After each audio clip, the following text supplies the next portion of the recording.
Orinpi nga pala, veterano na sa Potihood.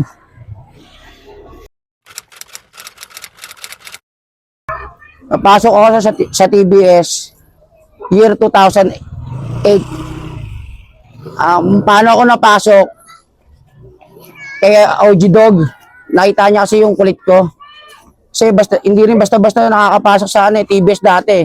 Hindi katulad ngayon eh.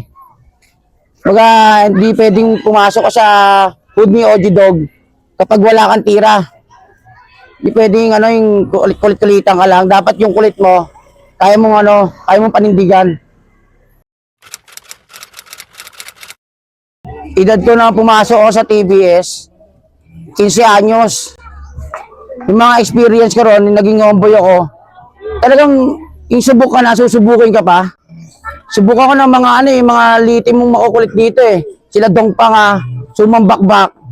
Subok ako eh. Yun, syempre, homeboy ako, bago ako sa TBS. Sinusubok pa rin ako ni OG Dog. Dala-dala ko naman nung kahit saan to. Si Orinpi pang kahit saan to, kahit saan lugar to.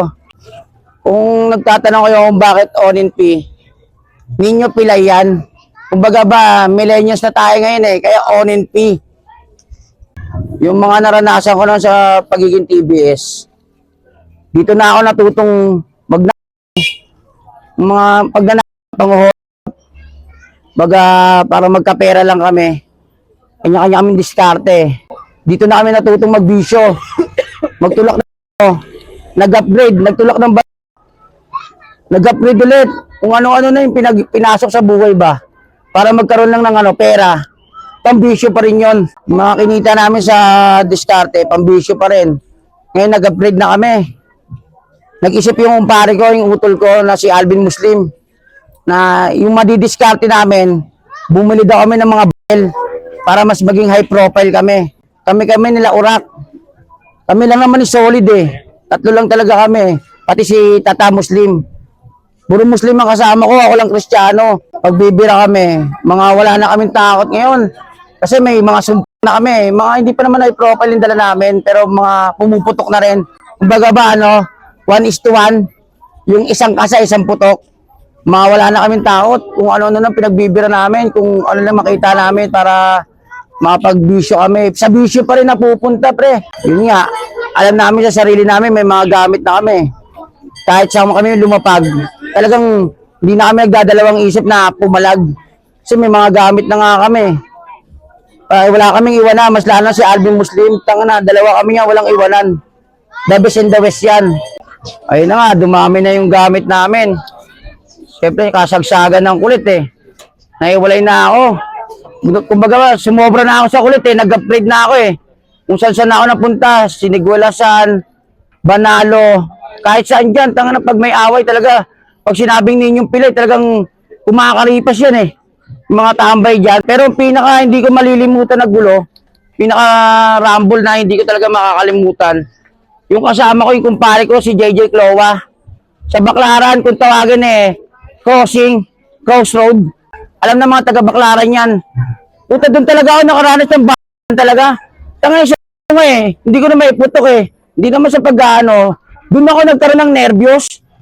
Hindi ko nga alam na meron akong tama sa paa eh. Kala, syempre, inborn na yan eh. Nagkaroon pa ulit. Yun talaga yung pinaggalingan yan. Paano yan eh. Kaya Orinpi yan. Ayun na nga. Nagpahinga ako kasi tinamaan nga ako sa paa. Tagal ko nagpahinga. Ngayon, naglaro naman ako sa ayun nga. Laro ako sa tuloy-tuloy, no? Gingomboy-omboy rin tayo sa eh. Na mayagpag ng kaperaso. Ayun, nag-uso yung tokang. Tokang ni Duterte. Siyempre, iwas tos tayo. Nag-sidecar ako. Para kumalma-kalma yung buhay ko. Doon, tagal ko rin nag-sidecar. Dito sa hood namin. Doon ko rin nakilala yung mga tunay kong kaibigan. Kasi dati kang boss eh. Bigla ka nag-sidecar. Ang tingin nila ngayon, parang lumagpa ka na. Di nila alam, kasama sa buhay yan eh. Baga ba, pag bumigay ka, wala, talo ka. Sidecar ako, tagal. Mga 5 years ako nag-sidecar. Ayun na nga, nag-sidecar ako. Nakilala ko yung mga tunay kong kaibigan. Yung mga peke. Yung araw kasi ng kasagsagan ko, talagang daming mga nakabuntot eh. Kahit kasi dumaan, pumunta, nagbubuntutan sila kasi kasagsaga mo nga eh. Nagsagar na ako, doon mo makikilala yung mga tunay, tsaka yung mga peke.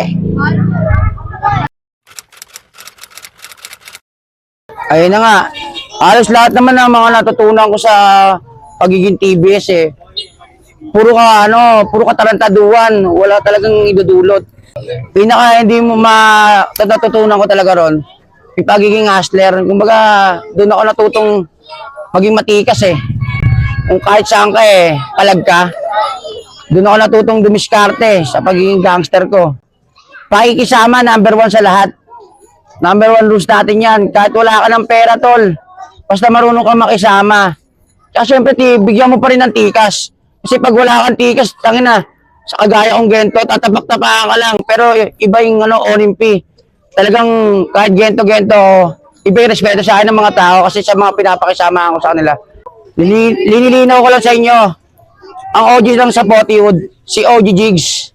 Veterano lang ako rito. Kaya naman ako naging veterano. Basbasado ako ni OG Jigs, pati ni Edward Cuatro, Stilo.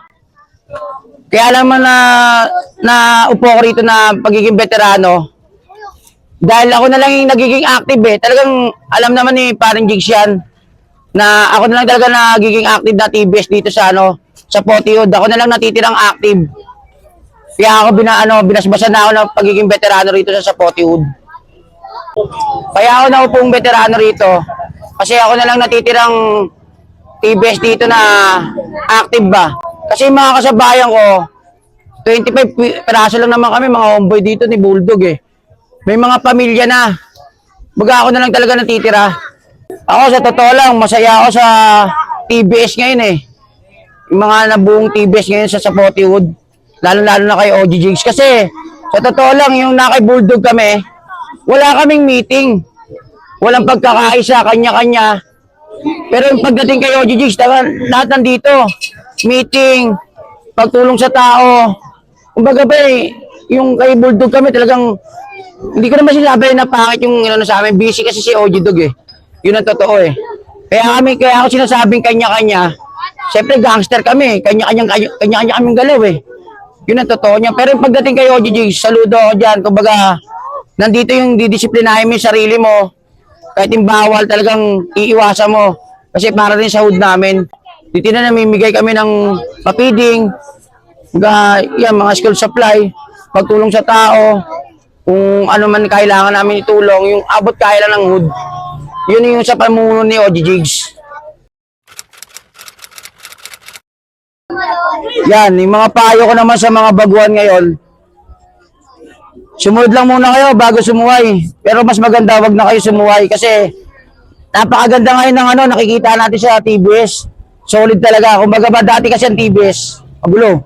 Pero pagpatuloy na natin to, yung mga nasimulan natin ngayon. Saludo sa mga nangyayari ngayon. Napakasaya ko dahil ibang-iba talaga yung mga naranasan ko at ngayon. Ibang-iba. Napakalaki ng diferensya. Kumbaga ba sa 100 eh, 35 lang yun eh. Ito 70. Ayun nga, sumunod muna kayo bago sumuway. Pairalin nyo na yung walang gulo. Pistahin lahat, pula sa asul. Pistayo. Tsaka number 1, tulungan natin yung mga magulang natin. Hindi pwedeng sa labas lang tayo tumutulong eh. Number 1 rules natin yan, tulungan natin yung pamilya natin. Tanga, dito ka sa labas, tumutulong ka sa pamilya mo, hindi.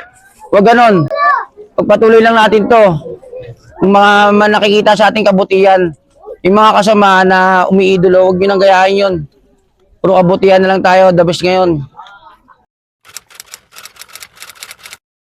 Shoutout nga pala sa Talabahud, kala OG Kyle, OG Big Boy, dyan sa Maliksi, kay Puso Alnandos, kay Badong, dyan naman sa Sinigurasan, kay La Jedi, SDK, shoutout sa inyo. Saka shoutout din sa Tagalaguna dyan, sa bayo ko na si Lodi. Lagi mag-ingat kay Ronica, pati kay Jempot. Saka sa Anibanud, kala OG Stong, kala OG Osnub, pati kay Marco Chino. Saka sa Molino, kay OG Chillud, MC Wood, kala OG Cholo. Pati sa tattoo artist natin dyan na si Lance. Pati kay kay Boogie Wood, kay Leto. Siyempre, number 1 rules. Ay, number 1 sinashoutout ko dyan si Oji Monyo, siyempre. Mas pasado tayo dyan eh. Tsaka sa Las Piñas, kala Rocky David, kala Edward 4, sa Laguna Wood, kay Jempot, Top Meg, number 1, sa pamilya ko, sa taas. Sa mama ko, si Amelita, laging nagpiplit top. Pati sa ate ko na walang sawa sumusuporta sa akin. Pero ngayon, masaya na siya. Shoutout sa'yo, ate. Ginel Blanco. Kay Ruby Jane Alcantara, sa pinakamahal ko ng asawa. Tsaka sa mga anak ko, kay Chelsea, kay Alexa, Jane, pati kay Ben Binido. Shoutout sa inyo. Tsaka syempre, hindi mawawala yung shoutout natin dyan sa Sapote. Mula kanto hanggang dulot. Tropang Eljan, Tropang Lil Pamilya, tsaka Tropang Daily Dayo, Tropang Dulo, Syndicate, tsaka sa mga homies ko. Sa homies namin dito sa Sapote Wood, shoutout sa inyo. Malamagan ni Onimpi. Tsaka shoutout sa mga tropa ko na kukulong. Kila Urak, kila Alvin Muslim, at kung sino-sino pang mga tropa ko na kukulong. Tsaka sa mga kaibigan ko ngayon na hindi ko napapansin kasi going to straight na si Onin eh. Pasensya na kayo. Shoutout sa inyo lahat. Hindi ko na babanggit yung mga pangalan nyo. Pero shoutout sa inyo sa mga maling landas. Siyempre nasa tuwid na landas si Onin. Shoutout sa inyo. Shoutout nga pala sa tatay ko, kay Gane Argana, at sa Bung Argana. Shoutout sa inyo. Love kayo ni Onin. Mula sa kampo ni Oji Jigs, sa Potiwood, supportahan natin ang Kwentong Kanto.